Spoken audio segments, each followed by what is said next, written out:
Buenas tardes, Bitcoin. Bienvenidos a más Bitcoin para Bonos. Nada, como siempre de Bitcoin, criptoactivos, tecnología y el futuro. Como para poder saber su libro y ponerme en Amazon, si lo queréis gratis en PDF, me lo pedís ahí abajo en los comentarios.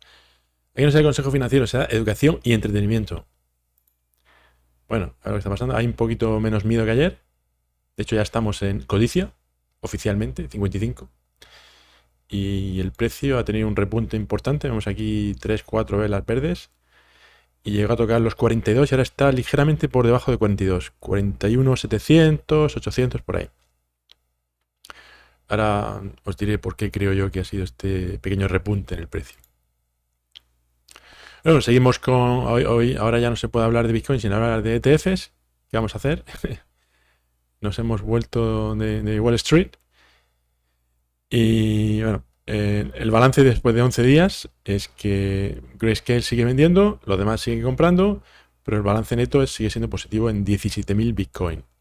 Si lo miramos en millones de dólares, pues de nuevo vemos aquí en Grayscale todo en rojo, pero la buena noticia es que ha disminuido muchísimo su velocidad de venta, ¿no? Ha pasado de 640 millones por día a 500, 400, 300, 255. Mañana probablemente estaremos por debajo de los 200 millones de venta y van a tocar cero en días. Y cuando Grayscale deje de vender, los demás siguen comprando.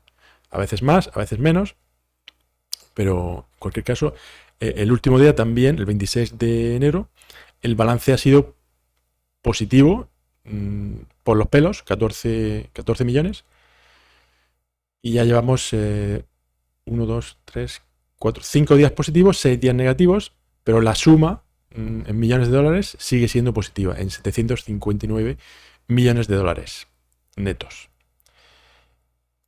En monedas, aquí lo importante es ver, realmente medir Bitcoin en dólares, pues es un poco casi ya absurdo, pero porque el dólar no es una unidad de medida fiable, porque se devalúa.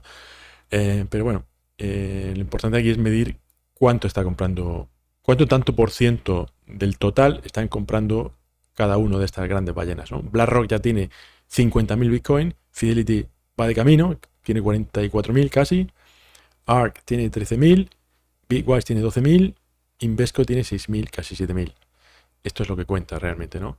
Y esto es mucho Bitcoin en tan solo 11 días. O sea, estos le van a echar delante casi todos o todos a MicroStrategy, que era hasta ahora la segunda gran ballena. O sea que... Y esto ya lo puse ya hace meses aquí y no tuvo mucha repercusión, pero es interesante, ¿no? Esto es un paper que publicó BlackRock cuando estaba todavía ahí luchando porque le concedieran el fondo ETF de spot de Bitcoin. Y es como una especie de recomendación que le hace a sus clientes. Les dice, mira, el portfolio normal es de 60-40, 60 en renta fija, 40 en renta variable, tal. Eso es lo típico que se dice, que se ha hecho siempre en las finanzas tradicionales. Pero estos se pusieron a hacer cálculos y empezaron aquí con sus pajas mentales de si el gamma, el beta, el alfa y no sé qué pollas. Y llegaron a la conclusión de que el porcentaje que se debe poner cada cartera de sus clientes en Bitcoin no es el 1%, no es el 5%, no es el 10%, es, aquí lo tenéis, el 84,9%. BlackRock, después de hacer un estudio sesudo, les está recomendando a sus clientes que pongan el 84,9% de todo su dinero, de todo su portfolio, en Bitcoin. BlackRock, no Michael Saylor. O sea, esto es muy bullish. Y bueno, y aquí además ya sabéis que los fondos ETF al final cotizan en bolsa, son como acciones, ¿no? Son securities. Entonces, pues se compra y se vende como una acción cualquiera, como si fueran de una acción de Amazon, de Google o de lo que sea, ¿no? Pues ayer todas han subido más de un 5%. Y en Wall Street, cuando algo sube un 5%, todo el mundo se emociona y dice, madre mía, qué buena rentabilidad y tal. O sea, hay muchos bancos, muchas empresas grandes, muchas corporaciones que con un 5% al año ya mm, han conseguido objetivos. Ya han dicho, hemos subido un 5%, no está mal. Y si es un 7 ya, bueno, descorchan el champán y todo, ¿no? Esto es lo que sube Bitcoin en un minuto. O sea, es patético cuando comparas Wall Street con Bitcoin, ¿no? Y para que veáis que estamos todavía en muy buena zona de compra, este es el modelo del arco iris. Cuando estamos en azul y en azul oscuro, como estamos ahora, es el momento de comprar. O sea, no se debe mirar tanto el precio con respecto al pasado, sino el calentamiento de ese precio. O sea, en el pasado estuvimos a precios más bajos de Bitcoin, bastante más bajos. Estuvimos a 20.000, estuvimos a 30.000, estuvimos a 35.000, pero estábamos en rojo. Y en rojo no es un buen momento para comprar, independientemente del precio. Si compras en rojo, para obtener beneficio vas a tener que esperarte mucho más. Entonces, si quieres que tu ganancia, que tu rentabilidad se dispare antes, lo que haces es comprar más en la zona azul, que es exactamente donde estamos ahora. Fíjate, estamos aquí en 42, pero sigue estando muy frío el mercado. Y tenemos que llegar a la zona roja.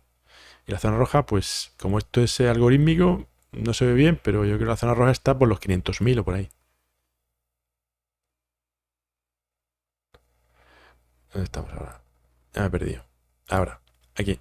Bueno, y tranquilos que Bitcoin no va a bajar nunca a 20.000. Ya lo ha confirmado Deutsche Bank.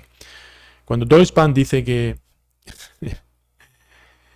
han hecho un estudio y que una encuesta y que tal, y que el precio podría bajar a 20.000, quiere decir que nunca va a bajar a 20.000, que nunca va a bajar a 30.000, que probablemente no sé, pero va a ser difícil que baje muy por debajo de 40.000 y ya está, ¿no? Porque estos no se enteran de la película, estos son un contraindicador.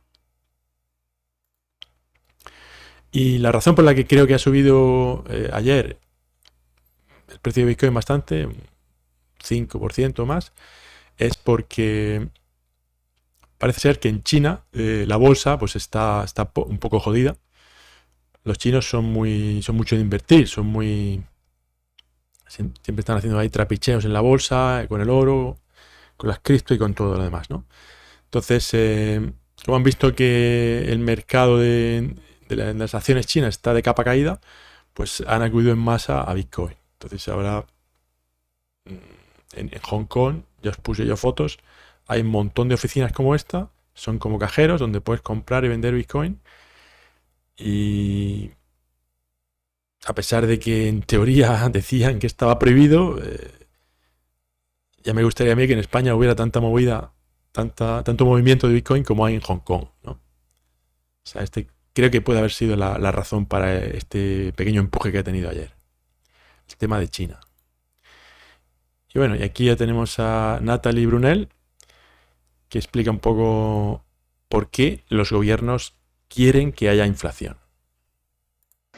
You know, I would be more concerned about a collapse within the bond market or our current fiat system, because we live in a system that's built on credit, and our money in the bank is not our money, it's an IOU and someone's liability. And deflation is not compatible with that system, right? It would collapse. And the Fed is trying to do everything it can to tighten, but it doesn't want deflation because we need it to stay solvent. That's what Bitcoiners are really worried about, because we're built on a system of theft at the base layer, inflation. And we celebrate that inflation has come down, but that just means we're celebrating the fact that Americans are paying ridiculously higher prices for everything. And bueno, efectivamente, el sistema fiat está basado en la deuda. Los gobiernos tienen una deuda brutal, 34 trillones Estados Unidos, España más de 1 trillón. Con respecto al PIB es muy por encima del 100%, en algunos casos del 150% como Italia. Entonces, con esa deuda no puedes tener deflación, no puede, van a hacer lo que sea porque no haya nunca deflación. La deflación sería que bajaran los precios. Cuando tú le debes dinero a alguien, deberías estar rezando cada día porque subiera la inflación. Tú, imagínate que le debes ahora, imagínate, no, seguro que es el caso, le debes al banco 100.000 euros, ¿no? O 200.000 euros por la hipoteca. Si ahora nos viene una inflación gorda del 30-40%, cuando vengas a devolver esos 100.000 euros, le das unos billetitos que te ha costado unos días de trabajo y has saldado la deuda, porque le estás pagando una deuda nominal con valor futuro. O sea, 100.000 euros dentro de 10 años, si tenemos inflaciones del 30-40%, será muy poco dinero. Será un regalo. Por eso en Argentina ningún banco te concede una hipoteca. Porque saben que con $1 pagas la hipoteca. Te podrías comprar, en un caso extremo, te puedes comprar un piso en Buenos Aires por $1. Porque tiene una inflación del 200%, ¿no? Entonces, el gobierno se endeuda con políticas monetarias irresponsables. Como se endeuda, provoca inflación porque le conviene la inflación. ¿Y a quién no le conviene la inflación? A ti. ¿Por qué? Porque tú tienes un sueldo. Y ese sueldo nunca va a subir. Nunca va a ser capaz de mantener tu poder adquisitivo teniendo en cuenta la inflación. Entonces, es un sistema basado en el robo. La inflación es un robo encubierto que te hace el gobierno a pasar encima del 65% de impuestos que ya pagas. La inflación es otro impuesto más encubierto que tienes, ¿no? Un robo. Y el sistema FIA está basado en que esa inflación siga. La quieren mantener al 2%, dicen. ¿Pero por qué el 2%? ¿Por qué? O sea, ¿por qué me tienes que robar a mí el 2% de mi dinero cada año? En el mejor de los casos. Y ahora estamos oficialmente al 5, al 6%, y en términos reales estamos al 15 o al 20% cuando vayas al Mercadona a ver los precios como han subido de este año al año pasado, ¿no? O sea, la inflación es un robo, es una huida hacia adelante que hace el gobierno. El que termina pagando eres tú, teniendo cada vez menos poder adquisitivo, siendo cada vez más pobre. Y por eso la única escapatoria es irse a un sistema que sea deflacionario de verdad. Un sistema que sea como Bitcoin, donde solo hay 21 millones y los precios siempre van a tender a bajar. Aquí tenemos la prueba. ¿Dónde está? Esto es un iPhone. Lo que costaba el iPhone 4S era 162 Bitcoin. El iPhone 5 valía 53 Bitcoin. El iPhone 5S valía 5 Bitcoin. El iPhone 15 vale 0,031 Bitcoin. Esto es deflación y esto es lo que tienes cuando tienes un sistema monetario sólido. Un sistema monetario de verdad donde no se imprime dinero, donde no se crea inflación artificial para robarte tu dinero. Y bueno, el título de hoy es, como siempre, un poquito para llamar la atención, ¿no? Ya hemos descubierto quién es Satoshi Nakamoto. Ya sabemos quién es, se ha desvelado el misterio, nos lo va a contar aquí Dan Pena. Dan Pena, que se hizo famoso es un cantamañana de esto que sale por ahí, que dice que es un gurú de las finanzas, ¿no? Y dice que cree que sabe cuál es el secreto de lo que hay detrás de Bitcoin. You know who's behind Bitcoin? Putin. It's a Ruski conspiracy to fuck up the American economy and the world. It's a long-range plan he started 7-8 years ago. Bueno, pues ya sabéis, ha sido Putin. Putin es Satoshi Nakamoto, lo ha inventado para cargarse el sistema fiat americano. Se lo inventó hace 7-8 años y de momento está funcionando, ¿eh? Está funcionando bastante bien. Aunque yo creo que no le hubiera hecho falta ni siquiera Bitcoin, porque el sistema americano, el sistema fiat se hunde por sí solo, con Bitcoin o sin Bitcoin. Bitcoin quizás acelera el proceso, pero un sistema tan endeble se cae por sí solo. Así que ya está, ahí lo tenéis. Desvelado el secreto. Satoshi Nakamoto es Putin. Y bueno, y voy a intentar hacer a partir de ahora una pequeña sección en mis vídeos para aquellos que dicen que Bitcoin no sirve para nada. ¿Vale? Esto es un poblado en África, creo que está en Kenia, en Malawi, que se llama Bondo. ¿Vale? Y tiene 1.800 personas y no tenían electricidad. Nunca han tenido electricidad porque no se lo pueden permitir. Básicamente, llevar electricidad a un poblado remoto es muy caro y no se lo pueden permitir. Esta es la realidad de mucha gente que vive en el continente africano. Pero ahora sí tienen electricidad. ¿Y cómo se ha financiado esto? Pues efectivamente con minería de Bitcoin. Han hecho un proyecto de energía solar con baterías, producen un número de kilovatios hora al día. Los del poblado utilizan lo que necesitan, lo que sobra se mina Bitcoin y ese Bitcoin que se mina sirve para financiar el proyecto. O sea, aquí tenemos un ejemplo más de cómo Bitcoin puede ayudar a llevar electricidad donde no la hay. Y no solo eso, aquí tenemos en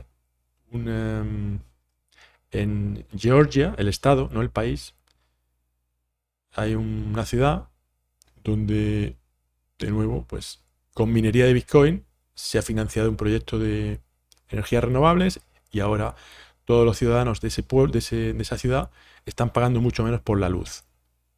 O sea, otro ejemplo más de para qué sirve Bitcoin, para qué sirve la minería de Bitcoin y cómo puede encima ayudar al medio ambiente. Y otro ejemplo más, no solo para los pobres, hemos puesto un ejemplo de los pobres, un ejemplo mediano de una ciudad media americana, y este es un ejemplo de los pijos, ¿no? En Nueva York hay un spa de la hostia, al parecer, y ¿cómo se calienta el agua de ese spa? Con minería de Bitcoin. Por lo tanto, le sale mucho más rentable. Si la tienes que calentar y pagar los precios de la luz que hay en Nueva York, pues imagínate, no hubiera salido rentable este spa, pero gracias a la minería de Bitcoin se rentabiliza el proyecto porque no solo estás calentando agua, estás creando dinero sólido de la nada, de verdad. Y la adivinanza de ayer, pues efectivamente, can you be ready at 5 o'clock? ¿La habéis acertado todos? Alberto Inclán, Libertad Descentralizada, o mejor dicho, su hija de 13 años. Joan de la Son, Carlos y Lady.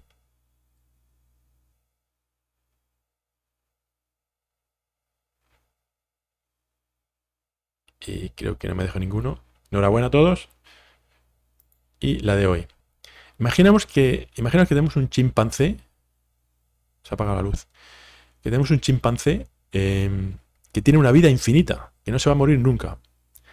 Y lo pones a teclear en una máquina de escribir antigua de forma aleatoria. Empieza a dar golpes ahí en las teclas, ping, ping, ping, lo que salga. ¿Sería posible que este chimpancé en algún momento escribiera las obras completas de Shakespeare? ¿O no? No sería posible. Esa es la pregunta. Bueno, chicos, todo lo que tengo por hoy. Muchas gracias por el vídeo. Acordaos de retuitear, compartir, comentar, darle al like y nos vemos mañana a la misma hora. Hasta luego.